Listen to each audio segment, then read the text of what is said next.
अंग्रेजी। साल 2020 का आज आखिरी दिन है और ये साल बहुत तसल्ली बख्श रहा। मैं आप सबको मुबारक देना चाहता हूँ इस साल के अच्छा गुजरने की, और कामना करता हूँ कि आप सबका आने वाला साल 2021 भी अच्छा हो और हमारे जम्मू कश्मीर के आवाम के लिए भी आने वाला साल जो है और शांति और अमन और खुशहाली लाए। 2020 की हाइलाइट्स मैं आपके साथ शेयर करना चाहता हूँ। सबसे ताज़ा जो खबर रही वो सबसे पहले डीडीसी और बचे हुए बीडीसी और यूएलबीज के जो चुनाव थे,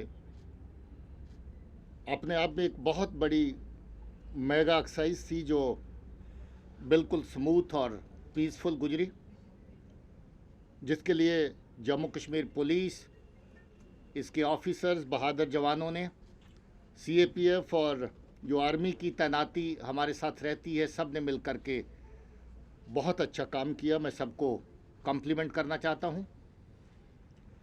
लोगों की तरफ से बहुत बड़ी कोऑपरेशन रही, उत्साह के साथ कैंडिडेट्स ने, लोगों ने हिस्सा लिया।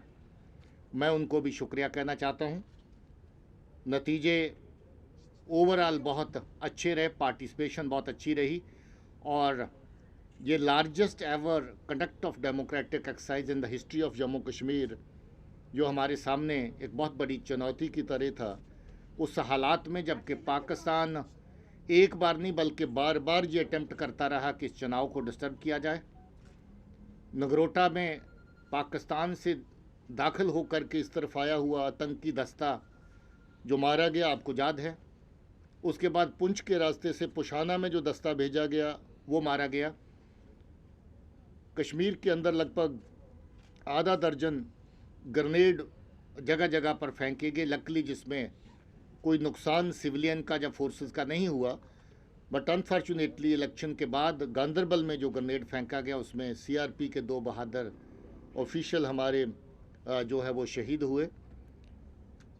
इस एक्सरसाइज के अलावा मैं जो ओवरऑल साल के अंदर काउंटर टेररिस्ट ऑपरेशन रहे उनका डाटा आपके साथ शेयर करना चाहता हूं।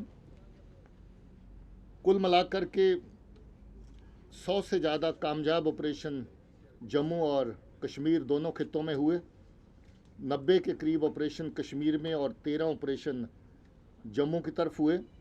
225 दहशतगर्द इसमें मारे गए, जिसमें 207 कश्मीर में और 18 दहशतगर्द जम्मू के एरिया में मारे गए। इन दहशतगर्दों में 46 टॉप कमांडर्स थे जो हर तंजीम को अगर ए प्लस और ए प्लस प्लस कैटेगरी लेके चलें तो वो शामिल हैं। और आज सूरत हाल ये है कि हर तंजीम का टॉप कमांडर मारा जा चुका है और जो इक्का दुक्का बचे हैं उनके लिए कोशिशें जारी हैं कि वो भी लोगों की जान माल के साथ खेलना बंद करें, लोगों की जान लेना बंद करें।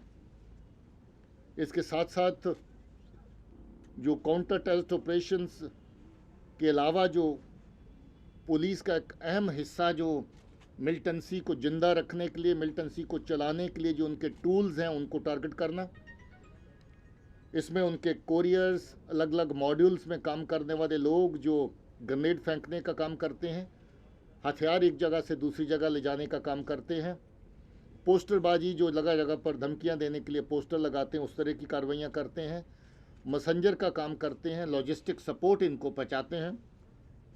635 ऐसे जो OGW और टेररिस्ट एसोसिएट हैं उनको पकड़ा गया, जिसमें से 56 लोग ऐसे हैं जिनको PSA में बुक किया गया। 426 वेपन इन पूरे ऑपरेशन के दौरान अलग अलग किस्म के पकड़े गए। इसके अलावा जो अम्यूनिशन और एक्सप्लोजिव मटेरियल जो पाकिस्तान की तरफ से भेजा गया इन वेपन्स के अलावा, उसकी तादाद बहुत बड़ी है, बड़ी मकदार में वो सामान भी पकड़ा गया। इस सारी कार्रवाई को अंजाम देते हुए मुझे दुख है ये कहते हुए कि हमारे पुलिस के 16 जांबाज लोग जिन्होंने अपनी जान निछावर की, और CAPF और आर्मी के 44 लोग ऐसे जिन्होंने अपनी शहादत काउंटर टेररिस्ट ऑपरेशंस के दौरान लोगों की सुरक्षा करते हुए अपनी जान की शहादत दी। मैं उनको अपनी तरफ से सल्यूट पेश करता हूँ, ट्रिब्यूट पेश करता हूँ। ओवरऑल अगर टेररिज्म का ग्राफ देखें तो इसमें गिरावट आई है। 2018 और 19 के मुकाबले में अगर देखें तो बहुत बड़ी गिरावट टेररिस्ट रिलेटेड जो इंसिडेंट्स है उसमें देखने को मिली है। और अगर कामयाबी का ग्राफ देखें तो पहले के मुकाबले में काफ़ी ऊपर गया है। सिविलियन की किलिंग्स, जो बेगुनाह लोगों को टेररिस्ट मारते रहे, अलग अलग वजहों से निशाना बनाते रहे, जिसमें पॉलिटिकल एक्टिविस्ट भी शामिल हैं, उनकी तादाद 38 है, जबकि पिछले साल 44 थी। उसमें गिरावट रही, मगर दुख की बात है कि अभी भी सिविलियन लोगों को पाकिस्तान के इशारे पे जहां आतंकी निशाना बना रहे हैं, और ख़ास तौर पे उस वक़्त जब ये प्रक्रिया इलेक्शन की शुरू होने वाली थी, लोगों को डिस्करेज करने के लिए ये सिलसिला किलिंग्स का थोड़ी देर के लिए बढ़ गया था। सिक्योरिटी फोर्सेस की किलिंग पहले से थोड़ा कम हुई है, मगर फिर भी दुख की बात है कि हम लोग जिस तरह का काम अंजाम देते हैं उसके चलते हमारे बहादुर साथियों को हमें खोना पड़ता है, मगर पहले से ये तादाद कम हुई है। टेररिस्ट रैंक्स में जो रिक्रूटमेंट हुई 18 के मुकाबले में तो बहुत कम, मगर 19 के मुकाबले में थोड़ी सी उसमें बढ़ोतरी हुई। मगर पॉजिटिव साइड ये रही है कि उसमें से 70% लोग या तो ज्वाइन करने के बाद मारे गए या गिरफ्तार किए गए। हमारी कोशिश रही कि जो नए लड़के मिलिटेंट्स की सफ़ों में शामिल हो रहे हैं उनको डिसुएड किया जाए गलत रास्ते से। बहुत सारे लोगों को हम लोग वापस लाने में कामयाब हुए। उनके माँ बाप का भी बहुत बड़ा हाथ इसमें रहा। इसमें 46 ऐसे लोग हैं जिनको हम लोग गिरफ़्तार किए, जो आतंकी बन चुके थे, मगर उनको हमने गिरफ़्तार किया, और 76 ऐसे लोग हैं जो ज्वाइन करने के बाद मारे गए। इसके माने ये हैं कि जो टेररिस्ट की शेल्फ लाइफ है वो पहले के मुकाबले में बहुत कम हुई है। ये कहीं भी 3 दिन से लेके 3 महीने ज़्यादातर रही। जो ज्वाइन किया नया, ज़्यादातर 3 दिन से लेके 3 महीने के अंदर ही न्यूट्रलाइज हो गया या फिर पकड़ा गया।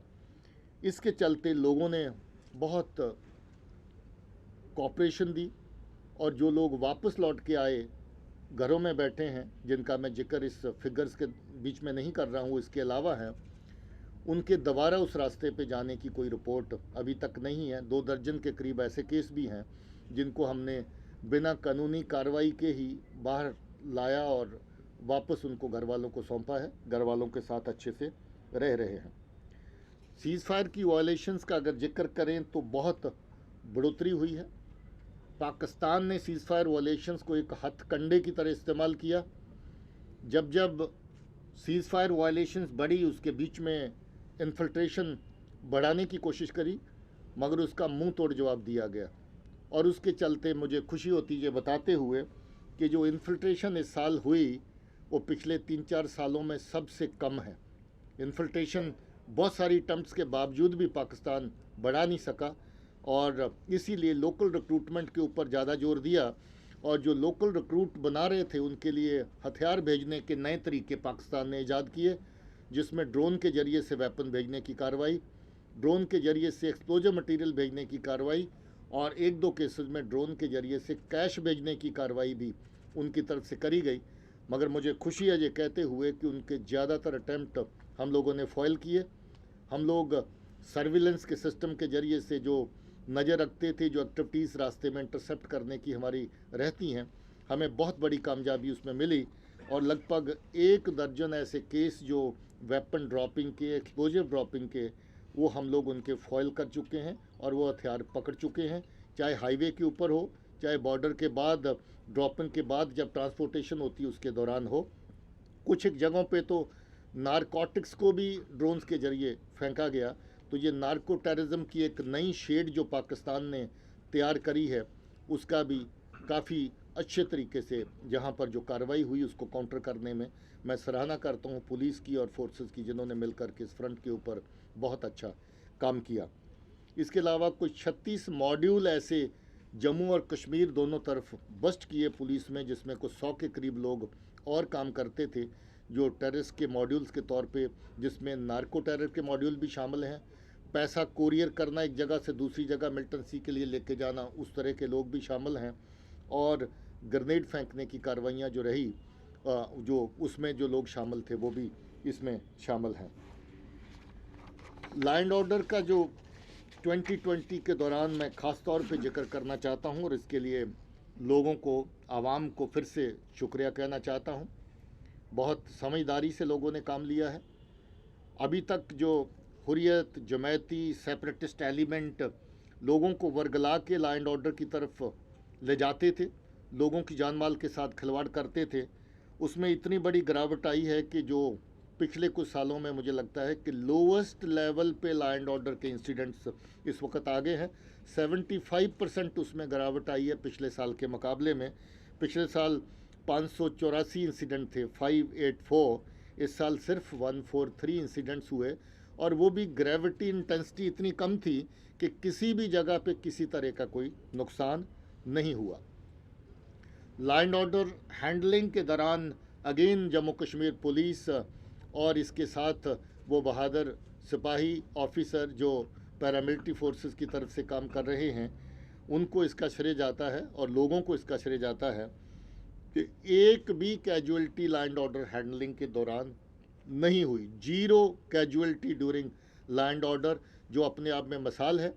पिछले साल भी ये मिसाल कायम हुई, मगर पिछले साल 2 लोग लॉ एंड ऑर्डर के दौरान ज़्यादा करीब आके जब वो टकराए, या कुछ एक जगह पे क्रॉस स्टोन पेल्टिंग के केसेस में किसी को पत्थर लगा, उसकी 17 दिन के बाद मौत हो गई, जहाँ कोई गाड़ी के ऊपर ही कूद गया, सिक्योरिटी फोर्सेस की गाड़ी के ऊपर, और गाड़ी से गिरा और चोट लगी। सिर्फ और सिर्फ 2 कैजुअलिटी पिछले साल लॉ एंड ऑर्डर में हुई थी, वो भी सिक्योरिटी फोर्सेस के एक्शन में नहीं हुई थी, अपनी नालायकी की वजह से या अपनी नाअहलियत की वजह से, जो लोग लॉ एंड ऑर्डर में ज़्यादा ओवर एक्साइट होकर के आगे चलते हैं उस वजह से हुई थी, वरना पिछले साल भी 0 कैजुअलिटी थी। दूसरा और खुशी की बात ये रही कि ऑपरेशंस के दौरान कोलेट्रल डैमेज लगभग 0 के बराबर रहा। कश्मीर के अंदर श्रीनगर में बटमालू में ऑपरेशन में एक औरत की जान गई थी क्रॉस फायर के दौरान। उसके अलावा तमाम तर ऑपरेशन बिल्कुल साफ रहे, और बहुत ही अच्छी बात जो पहले नहीं थी वो देखने को मिली कि ऑपरेशंस के दौरान लोगों का कॉन्फिडेंस फोर्सेस के ऊपर, पुलिस के ऊपर बढ़ा है। ये पहली बार हुआ है कि इस साल 12 दहशतगर्द चलते हुए ऑपरेशन के दौरान हमारे सामने सरेंडर हुए हैं। ये कॉन्फिडेंस की बात है, ट्रस्ट की बात है कि अगर कोई चलते हुए ऑपरेशन के दौरान भी सरेंडर करता है तो उसकी जान का किसी तरह का नुकसान नहीं होगा। इसकी मिसालें आप लोगों ने अपने टीवी चैनल्स के ज़रिए से रिकॉर्ड भी करी, लोगों तक पहुंचाई भी।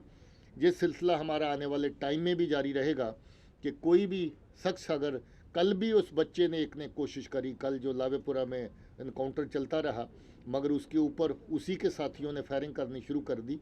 कल मैं जीओसी का इंटरव्यू देख रहा था जो उन्होंने किसी चैनल को दिया, फिर उसको दौड़ करके वापस जाना पड़ा और अंत वो भी उसी ऑपरेशन में मारा गया, वरना कल भी एक बच्चे ने उसमें कोशिश करी कि वो सरेंडर करे।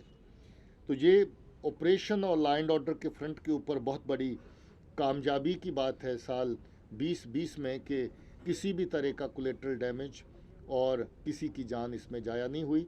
जान तो दूर की बात है, इसमें बहुत बड़ी तादाद में इंजरीज़ होती, सैकड़ों की तादाद में जाती थी, और ये जो लैंड ऑर्डर रिलेटेड इंजरीज़ हैं वो भी 100 के ऊपर नहीं गई, ना फोर्सेस के केस में ना सिविलियंस के केस में। उसके अंदर अंदर छोटी मोटी किसी को अगर लगी, किसी को हॉस्पिटलाइज नहीं होना पड़ा, फर्स्ट एड वस्ट एड टाइप कभी होते हैं बच्चे ऑपरेशन या इसके आसपास जब कोई सिचुएशन बनती है। छोटी मोटी पत्थरबाजी की कार्रवाइयाँ कहीं कहीं हुई, जिसका मैंने जिक्र किया।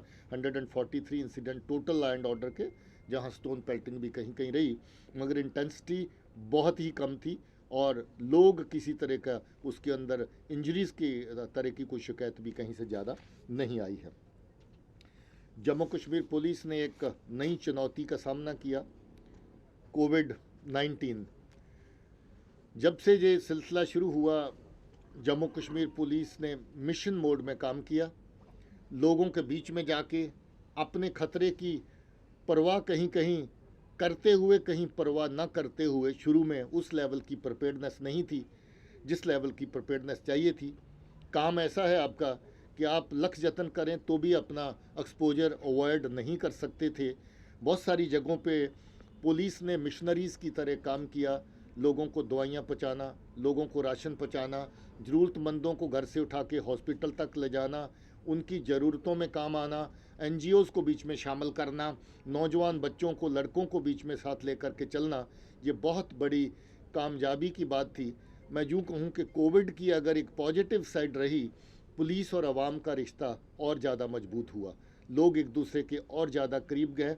जहाँ पर रवायती तरह की प्रेयर्स अदा करने का हमेशा एक सिलसिला रहता था कि वहाँ पर मस्जिद में बहुत बड़ी भीड़ होगी, मंदिर में बहुत ज़्यादा जो सेलिब्रेशन जो बड़े बड़े फंक्शंस के दौरान हुई, मगर पुलिस और सरकार की अपील के ऊपर लोगों ने हर तरीके से तावन दिया और पुराने जो नज़रिए थे उनको बदल करके कोविड प्रोटोकॉल्स के मुताबिक जो हैं रिलीजियस फंक्शंस और रिलीजियस एक्टिविटीज़ को भी रेगुलेट किया गया। पुलिस के लिए बहुत बड़ी बात है। कहीं कहीं सख्ती भी करनी पड़ी, मगर वो सख्ती अगर आवाम के इंटरेस्ट में हो तो मैं समझता हूँ कि वो जायज़ है। मगर बहुत अच्छे से इस अमल को अभी तक निभाया है और मुझे उम्मीद है कि ये सिलसिला अभी ख़त्म नहीं हुआ है। आइंदा भी लोगों का ताउन इसी तरीके से मिलता रहेगा। पुलिस ने एक और बहुत बड़ा काम इसमें किया कि हम लोग रिसर्च एंड डेवलपमेंट में बहुत ज़्यादा खुद ही चले गए। हमारे अलग अलग यूनिट्स ने अपने कोविड सेंटर जगह जगह पे सेटअप किए। मुझे ये खुशी है कि किसी भी आर्मड पुलिस के यूनिट में या फिर पुलिस के डिस्ट्रिक्ट पुलिस के यूनिट में हमें जितनी ज़रूरतें थी उससे ज़्यादा इंतज़ाम हमने खुद करके रखा। हमारे किसी जवान को ऐसी दिक्कत नहीं आई। दवाइयों का इंतज़ाम, बाकी सब चीज़ों का इंतज़ाम, सैनिटाइज़र्स का इंतज़ाम, कोविड बेड्स का इंतज़ाम, हर तरह का इंतज़ाम पुलिस ने विद इन करके रखा। जहाँ तक कि आरएनडी में अपनी ही सैनिटाइजिंग टनल्स बनाई, अपनी ही मशीनें तैयार करी जो आपके हैंड सैनिटाइज़र को होल्ड कर सकें और वो काम कर सकें। अपनी ही और इस तरह के इंतज़ाम अपनी वर्कशॉप्स के अंदर पुलिस ने किए, जो मुझे लगता है कि उस वक्त बाज़ार से लेना शायद मुमकिन नहीं था, मगर शुरू में सब ज़रूरतें हम अपने लेवल पे पूरी कर सके। मुझे ये कहते हुए तकलीफ़ हो रही है कि इस कोविड का सामना करते हुए, अपनी ड्यूटी को अंजाम देते हुए भी हमने अपने 15 साथियों को खोया है। जम्मू कश्मीर के 15 लोग कोविड शहीद के खाते में शामिल हुए क्योंकि उन्होंने अपनी ड्यूटीज़ अंजाम देते हुए कहीं ना कहीं किसी न किस तरह का एक्सपोजर उनको कोविड का हुआ, जिसके चलते 15 लोगों की जानें गई। लगभग 3,500 लोग ऐसे हैं जो कोविड पॉजिटिव पाए गए और उनका ट्रीटमेंट हुआ और मुझे खुशी है कि उसमें मेजॉरिटी लोग रिकवर कर चुके हैं। अभी दोनों एरियाज़ की तादाद अगर लेके चलें तो मुश्किल से 50-60 लोग हमारे ऐसे हैं जो अभी कोविड पॉजिटिव होंगे, बाकी सब ठीक हो चुके हैं। प्लाज्मा डोनेशन की बात आई तो पुलिस सबसे आगे बढ़ कर के निकली। काफ़ी हमारे जवानों ने प्लाज्मा डोनेट किया ताकि बाकी लोग जो इस बीमारी में उस वक्त इससे अफेक्टेड थे उनके इलाज के लिए उसको इस्तेमाल किया जा सके। ड्रग्स की एक और बड़ी चुनौती दहशतगर्दी के साथ साथ पैदा हुई। जैसा मैंने कहा कि ड्रग्स का जो सिलसिला है, पाकिस्तान मिलिटेंसी को फंड करने के लिए, मिलिटेंसी को चलाने के लिए इस्तेमाल करता रहा। ड्रग्स का सिलसिला उन आकाओं के लिए जो मिलिटेंसी की सरपरस्ती करते हैं उनको पैसा पहुंचाने के लिए किया गया। नार्को टेररिज्म के केसेस बहुत सारे हमारे सामने आए, आधा दर्जन के करीब बहुत बड़े केसेस जहां पर नार्को टेररिज्म के पकड़े गए। इसमें सबसे बड़ी कैच अरनिया के सेक्टर में 62 किलो के करीब हीरोइन की थी। कश्मीर में 12 किलो के करीब एक ही जगह ये जो हीरोइन पकड़ी गई हंदवाड़ा में, उसके बाद बडगाम में रिकवरी हुई, कुपवाड़ा में रिकवरी हुई, जम्मू में अलग अलग जगहों पर रिकवरी हुई, पुंछ में रिकवरी हुई। इस तरह की जो इसकी ड्राइव हमारी रही, जो नारकोटिक्स ट्रेड जो पाकिस्तान की तरफ से चल रहा है, उसमें बहुत बड़ी कामयाबी पुलिस को मिली है।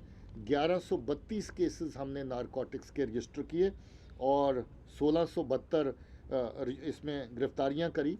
35 पीएसए भी इस खाते में जो हैं वो लगाए गए। और जो रिकवरीज़ की अगर बात करें तो 152 क्विंटल हीरोइन इस साल के दौरान जो है वो पकड़ी गई। 222 क्विंटल जो है ओपीएम पॉपी डेरिवेटिव्स जो है इस साल पकड़े गए। 563 क्विंटल चरस और गांजा जो इस साल पकड़ा गया। 3 लाख बोतल्स पकड़ी गई। और इसके अलावा जो इंटॉक्सिकेटिंग इंजेक्शंस और बाकी चीज़ें जो इस्तेमाल होती हैं उसकी तादाद भी काफ़ी बड़ी है। मुझे इस बात की खुशी है कि जम्मू कश्मीर पुलिस ने बढ़ चढ़ के इसमें हिस्सा लिया और जितने भी नार्को ट्रेड के, नार्को टेररिज्म के केसेस थे, बहुत सारे केसेस वर्कआउट किए, बहुत सारे केसेस चलान भी किए गए और बहुत सारे केसेस में जम्मू कश्मीर से बाहर जा कर के भी गिरफ्तारियां अमल में लाई गई ताकि पूरी चेन, सप्लाई चेन इनकी जो है उसको क्रश किया जा सके। ओवरऑल अगर बात करें क्राइम की तो 26,879 केसेस जो हैं वो इस साल में रजिस्टर हुए। कोई 13,000 के करीब इधर और 13,000 के करीब ही कश्मीर में केसेस लगे। दोनों जगह 26,000 के करीब जो केसेस हैं वो रजिस्टर हुए। इनमें पुलिस ने बहुत अच्छा काम किया। बहुत सारे केसेस इन्वेस्टिगेट करके चलान कर दिए गए हैं। बहुत सारे केसेस एडवांस स्टेजेस के ऊपर हैं। इसके साथ साथ जो महिलाओं के ख़िलाफ़ क्राइम और बच्चों के ख़िलाफ़ जो क्राइम है उसके ऊपर ख़ास हम लोगों ने कोशिश की कि उनको ज़्यादा प्रायोरिटी पे अटेंड किया जाए। महिलाओं के लिए स्पेशल जो सेंटर्स खोलने की प्रक्रिया है उसको अमल में लाया गया। इस बार 8 थाने हमने सिर्फ वुमेन पुलिस स्टेशन जो हैं वो जम्मू कश्मीर के अंदर वो स्टार्ट किए हैं। इसके अलावा कुछ थाने अभी और शुरू करने वाले हैं। वन स्टॉप सेंटर की कार्रवाई भी इस वक्त अमल में लाने की कोशिश की जा रही है, जिस पे किसी भी तरह का अगर क्राइम महिला के ख़िलाफ़ होता है तो सेंटर के ऊपर उनको पुलिस की, हेल्थ की, सोशल वेलफेयर की हर तरह की सपोर्ट जो है वो एक पॉइंट पे मिलेगी। वो प्रक्रिया इस वक्त जारी है। जम्मू कश्मीर आर्मड पुलिस ने और आईआरपी ने बहुत पिवटल रोल अदा किया पूरे इस साल के दौरान। उन्होंने लॉ एंड ऑर्डर में, सिक्योरिटी में, काउंटर टेररिस्ट ऑपरेशंस में, सब जगह में बढ़ चढ़ के हिस्सा लिया और मैं जम्मू कश्मीर आर्मड पुलिस के बहादुर जवानों को और अफसरों को शाबाशी कहना चाहता हूँ। ट्रैफिक पुलिस ने बहुत बड़ा काम इस साल के अंदर किया। 3,72,000 चलान उन्होंने किए और 17 करोड़ से ज़्यादा जो रेवेन्यू चलान से फ़ाइन की फॉर्म में जो है उसको रियलाइज़ किया गया। उसके अलावा व्हीकल का सीजर्स की जो वायलेशंस में शामिल होते हैं बहुत बड़ी तादाद है और अवेयरनेस प्रोग्राम्स भी जगह जगह उन्होंने चलाए। सीआईडी के विंग ने बहुत अच्छा काम किया। 70,000 के करीब पासपोर्ट वेरिफिकेशन और 13,000 के करीब सर्विस वेरिफिकेशन लोगों की सेवाओं को मद्देनज़र रखते हुए वो की गई। और क्राइम ब्रांच ने भी अपना इस साल के दौरान बहुत अच्छी कारकर्दगी पेश करी। कोई 88 केसेस उन्होंने स्पेशल नौबियत के जो हैं उनको तफ्तीश किया।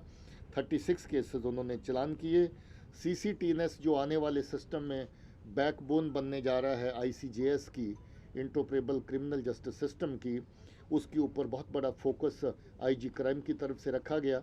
उसमें काफ़ी हद तक हम लोग उसको फंक्शनल करने में कामयाब हो गए हैं। थोड़ी सी चीज़ें और रही हैं।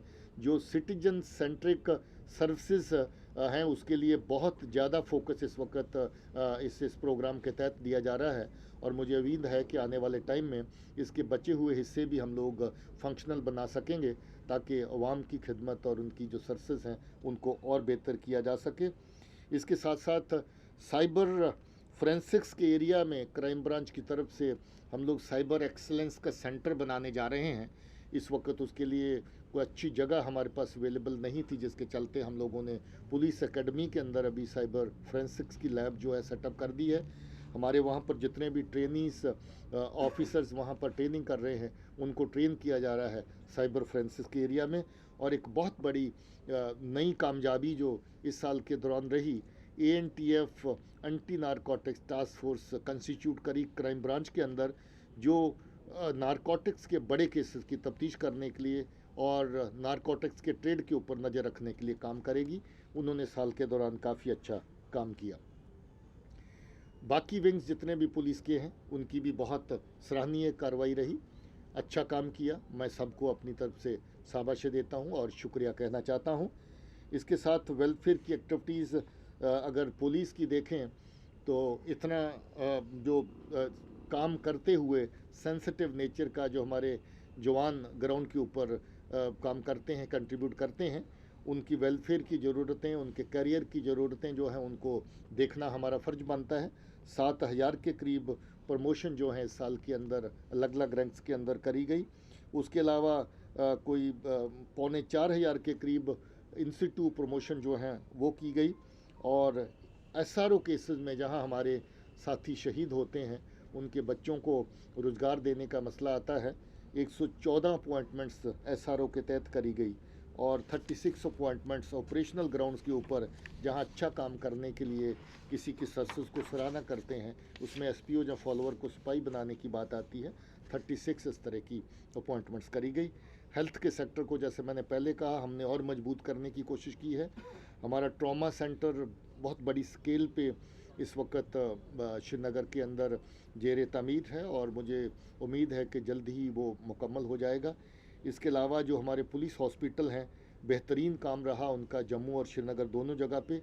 पुलिस और पुलिस पर्सनल और उनके परिवारों को अच्छी सेवाएं दी गई। कोविड-19 के दौरान बहुत सारे जो टेस्ट हैं वो किए गए। फैमिलीज़ को जो एडिशनल सुविधाएं देने का इंतज़ाम था वो भी पुलिस हॉस्पिटल्स के ऊपर किया गया। और हम लोगों ने, जैसे मैंने कहा, पुलिस हॉस्पिटल के साथ भी अपने कोविड आइसोलेशन सेंटर और बाकी चीज़ें पुलिस के लिए बनाई, जिसके चलते हम लोग अपनी ज़रूरतें जो उनको अच्छे तरीके से मीट कर पाए। ट्रेनिंग के ऊपर फोकस दिया गया। ट्रेनिंग के कोर्सेज अलग अलग ट्रेनिंग सेंटर्स ने करे। इसमें कोई 2,000 के करीब अलग अलग रैंक्स के लोगों को स्पेशलाइज ट्रेनिंग दी गई और 2,071 लोग ऐसे इस वक्त हमारे हैं जो बेसिक ट्रेनिंग करने के बाद लगभग इस वक्त तैयार हैं।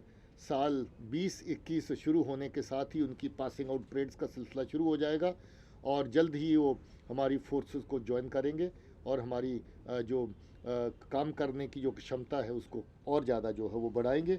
इसमें 5 DYSP शामिल हैं, 583 सब इंस्पेक्टर शामिल हैं और 1483 कांस्टेबल हैं जो इस वक्त ट्रेनिंग कर रहे हैं और जल्द ही ट्रेनिंग मुकम्मल करके पुलिस फोर्स को ज्वाइन करेंगे। इंफ्रास्ट्रक्चर में जहाँ जहाँ पर ज़रूरतें थी उनको बढ़ावा दिया गया। जैसा मैंने कहा, 8 वुमेन पुलिस स्टेशन नए जो हैं वो डेडिकेट किए गए। 300 के करीब हम लोगों ने और छोटी बड़ी इमारतें बनाई जो पैरामिलिट्री फोर्सेस और जो एडिशनल डिप्लॉयमेंट्स थी उनकी ज़रूरतों को पूरा करने के लिए। 28 पुलिस स्टेशन और चौकियां जो हैं उनको और नए सिरे से रेनोवेट किया गया। सिविक एक्शन में बावजूद कोविड प्रोटोकॉल्स फॉलो करने के इतनी ज़्यादा एक्टिविटीज़ हम लोगों ने सितंबर ऑनवर्ड करी ताकि एक मायूसी का माहौल जो कोविड के बाद पैदा हुआ था उसको काफ़ी हद तक दूर किया जा सके। हम लोगों ने बहुत सारी यूनिटी रन्स ऑर्गेनाइज करी जो एक कार्यक्रम ऑल इंडिया लेवल के ऊपर चल रहा था।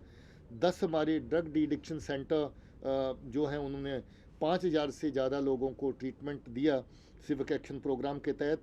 जश्न डल हम लोगों ने जो बार बार आगे बढ़ रहा था उसको मुकम्मल किया। इसके अलावा हम लोगों ने पैडल फॉर पीस में कोई 600 बच्चे कश्मीर से, श्रीनगर से रजिस्टर हुए जिन्होंने साइकिल रेस के अंदर हिस्सा लिया। 1368 स्टूडेंट्स को हम लोगों ने भारत दर्शन टूर के ऊपर भेजा। 1300 से ज़्यादा पब्लिक के साथ जो हमारी इंटरेक्शंस रहती हैं अलग अलग जगहों पे ताकि समाज के इश्यूज़ को उनके साथ डिस्कस किया जा सके, उनके ऊपर विचार विमर्श करके उनको सॉल्व किया जा सके, वो रही।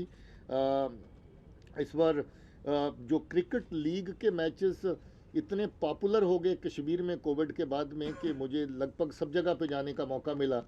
हम लोगों ने श्रीनगर से शुरू किया था प्रीमियर लीग और श्रीनगर के बाद तो वो सिलसिला थमने पर नहीं आ रहा था, ठंड की वजह से उसको रोकना पड़ा। हम लोगों ने उसके बाद गांदरबल शुरू किया जिसमें 68 टीम्स ने हिस्सा लिया। हम लोग उसके बाद बांडीपुर गए, बांडीपुर 200 प्लस टीम्स ने हिस्सा लिया 4 सपोर्टिंग एक्टिविटीज़ के अंदर। पूरे कश्मीर के लोग उसमें शामिल हुए और कुछ 7,000 के करीब लोग एक ही जगह पे अलग अलग एक्टिविटीज़ में हिस्सा लिया। बडगाम में क्रिकेट लीग किया गया, हंदवाड़ा में किया गया, कुपवाड़ा में किया गया, अवंतीपुर में किया गया। साउथ कश्मीर का पूरा एरिया के लिए वुमेन क्रिकेट लीग अनंतनाग में हुआ और मेन क्रिकेट लीग भी अनंतनाग में हुआ। कोई ऐसा एरिया जम्मू का या कोई ऐसा एरिया कश्मीर का जो है वो इसमें खाली नहीं रहा जहाँ पर कोई ना कोई किसी ना किसी तरह की एक्टिविटी ना हो। इसके अलावा कल्चरल एक्टिविटीज़ जो हैं अलग अलग जगहों पे पुलिस के माध्यम से बच्चों को प्रमोट करने के लिए, लोकल टैलेंट को प्रमोट करने के लिए भी की गई। इस साल के दौरान ये रिकॉर्ड ईयर है हमारी फोर्स के वेलफेयर के ऊपर खर्चा करने का। 77 करोड़ हमने अपने जवानों के ऊपर खर्च किया उनकी वेलफेयर एक्टिविटीज़ के लिए, और किसी भी एरिया में एक भी किसी की अर्जी, किसी की दरखास्त आज पुलिस हेडक्वार्टर में पेंडिंग नहीं है। इसमें जो हमारे सर्विंग पर्सनल है उनके लोन्स की स्कीम, सर्विंग पर्सनल के ट्रीटमेंट की, मेडिकल ट्रीटमेंट का, जो रिटायर्ड हुए उनके रिटायरमेंट गिफ्ट, जो एसपीओ जख्मी हुए या एसपीओ शहीद हुए उनके लिए जो रिलीफ दिया गया, जो हमारे जवान शहीद हुए उनके परिवारों को जो रिलीफ दिया गया एक्स ग्रेशिया की फॉर्म में या स्पेशल वेलफेयर रिलीफ में, वो शामिल है। और एसपीओ जो ज़्यादातर इग्नोर हो जाता था, मुझे ये कहते हुए खुशी है कि 4.28 करोड़, 4.28 यानी 4.25 करोड़ अमाउंट इस वक्त एसपीओ के ऊपर खर्च किया गया उनकी अलग अलग तरह की वेलफेयर एक्टिविटीज़ के लिए। ये मुझे खुशी है आपको बताते हुए। और 1600 के करीब हमारे जो बच्चे हैं शहीदों के, सर्विंग पर्सनल के, जिनको अलग अलग तरह की स्कॉलरशिप और जो एजुकेशन में उनकी हम मदद करते हैं उसमें उन केसेस को कवर किया गया।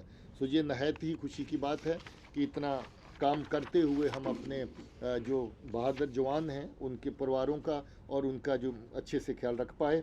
रिकॉग्नाइज़ करते हुए इतनी ज़्यादा रिकॉग्निशंस जम्मू कश्मीर पुलिस को मेडल्स की फॉर्म में मिली पिछले 2 साल के अंदर, मुझे लगता है कि ये तमाम तर पिछले अरसे का रिकॉर्ड है।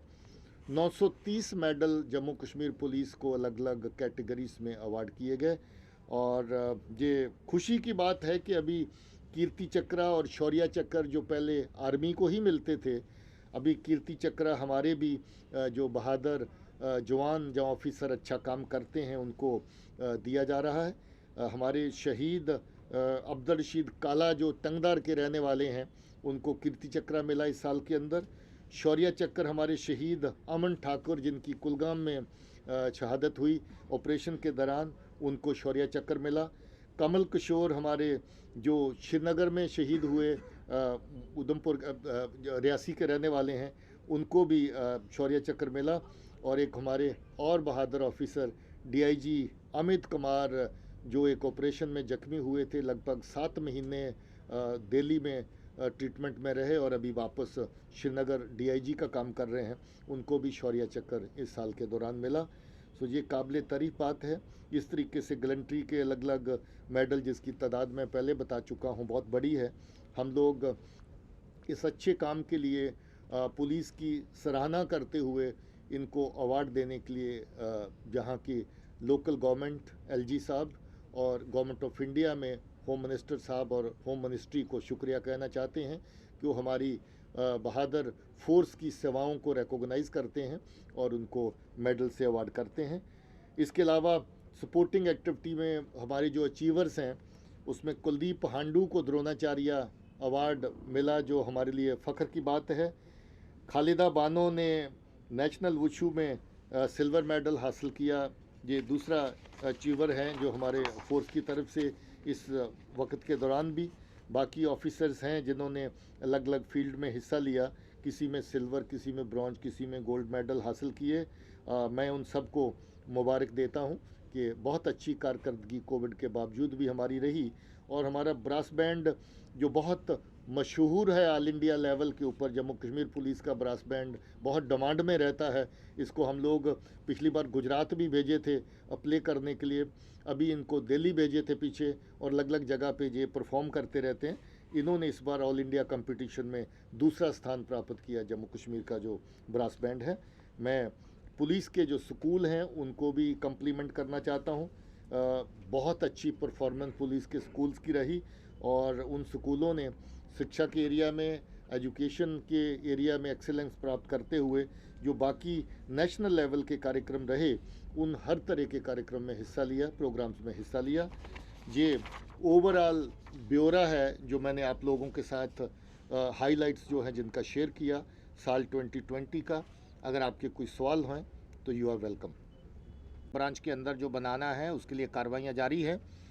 हम लोग इस एरिया में बहुत सारे जो स्टेट पुलिस फोर्सेस हमसे पहले टेक्नोलॉजी से परिचित थी उनके बराबर तो नहीं है, मगर हम लोग इस एरिया में बड़ी तेज़ी से काम कर रहे हैं।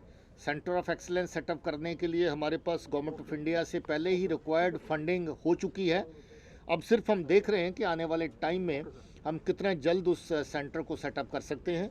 हमारा ह्यूमन रिसोर्स जो इन केसेस की तफ्तीश करने के लिए जिनकी ज़रूरत होती है वो अवेलेबल बहुत कम तादाद में था, उसको और ज़्यादा ट्रेन किया जा रहा है। इस वक्त 25-30 के करीब लोग ऐसे हमारे एकेडमी में ट्रेनिंग हासिल कर रहे हैं जिस ट्रेनिंग को आईजी क्राइम खुद सुपरवाइज कर रहे हैं।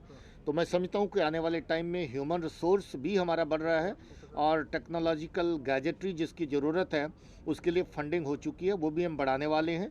साइबर पुलिस का थाना एक जो जम्मू का खुलने वाला है, जल्द ही साइबर का थाना जहाँ पर बन जाएगा। इनका क्राइम ब्रांच का भी साइबर पुलिस स्टेशन जो सैंक्शन हो चुका है। अब सिर्फ हम देख रहे हैं कि उसके लिए सूटेबल जगह और उसको सेटअप करना, सिर्फ कागजी ऑर्डर के साथ सारी कार्रवाई नहीं हो जाती है, उसके फॉलोअप में टाइम लगता है। तो हम लोग उस पर लगे हैं कि हम जल्द ही ये जो साइबर पुलिस स्टेशन है उनको पूरी तरीके से वो मुकम्मल तरीके से उनको फंक्शनल कर सकें। सर, दो जानकारियां डीजी साहब। पुलिस एक बड़ी ही अनुशासन वाली फोर्स है। कुछ वरिष्ठ पुलिस अधिकारियों ने भी बहुत ज्यादा ऐसा कुछ बातें की हैं जो पूरी दामन को दाग लगा जाती हैं खाकी पर। एक तो जानकारी चाहूंगा, क्या उन अधिकारियों के खिलाफ कार्रवाई हो चुकी है? और दूसरा, डीजी साहब, भ्रष्टाचार मुक्त शासन प्रधानमंत्री भी चाहते हैं और यहाँ के एलजी साहब भी चाहते हैं। क्या इस भ्रष्टाचार में कोई ऐसा पुलिस जवान या अधिकारी है और क्या उस पर कार्रवाई की जा रही है और या कुछ कार्रवाइयां की गई हैं? देखिए, इसमें जो हमारा विंग है एसीबी, जो हाल ही में जिसको एंटी करप्शन ब्यूरो कहते हैं, पहले आप उसको विजिलेंस डिपार्टमेंट कहते थे, उनका दायरा कार खुला है, इंडिपेंडेंट है, ऑटोनमस है, किस तरह की कोई बंदिश नहीं है। इस साल के दौरान लगभग आधा दर्जन पुलिस के लोग ऐसे होंगे जिनके खिलाफ टाइम टू टाइम एसीबी की तरफ से कार्रवाइयाँ हुई और उसमें हर तरह का समर्थन पुलिस हेडक्वार्टर की तरफ से दिया जाता है। उसके अलावा अगर कोई इंटरनल कंप्लेंट्स आती हैं, कंप्लेंट्स के रिड्रेसल का मैकेनिज़्म पुलिस का है, उसके मुताबिक पुलिस के अंदर से भी डिपार्टमेंटल इंक्वायरीज इनिशिएट होती हैं और उसके मुताबिक जो कार्रवाई बनती है की जाती है। और जहां जायज़ पाया जाए कि दरख्वास्त दुरुस्त है, अगर हमें क्राइम ब्रांच को भी केस ट्रांसफ़र करना पड़े तो हम लोग करते हैं, उसमें कोई गुरेज नहीं है। बाकी सीनियर अफसर्स क्या करते हैं और अगर कोई गलत करते हैं उसके लिए क्या कार्रवाइयाँ होती हैं, वो अपना एक सरकार का, डिपार्टमेंट का, एडमिनिस्ट्रेटिव अथॉरिटीज़ का सिलसिला है, उस पर कार्रवाइयाँ चल रही हैं। उसके ऊपर मैं टिप्पणी नहीं करूँगा, मगर इतना है कि अगर कोई डिसिप्लिन को वायलेट करके गलत करता है तो वो अननोटिस किसी सूरत में नहीं जाएगा, उसको सज़ा ज़रूर मिलेगी।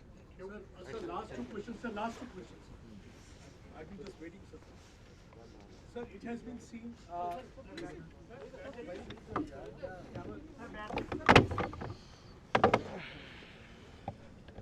Sir, NI has made a very chilling revelations. In fact, we have seen that some of the mainstream political party leaders giving 10 lakh rupees to Hizbul Mujahideen commander because they wanted favor during Lok Sabha elections. You don't think that this is really very disturbing? Mainstream political party leaders hobnobbing with terrorists, and in this case it was about Wahid Parab PDP.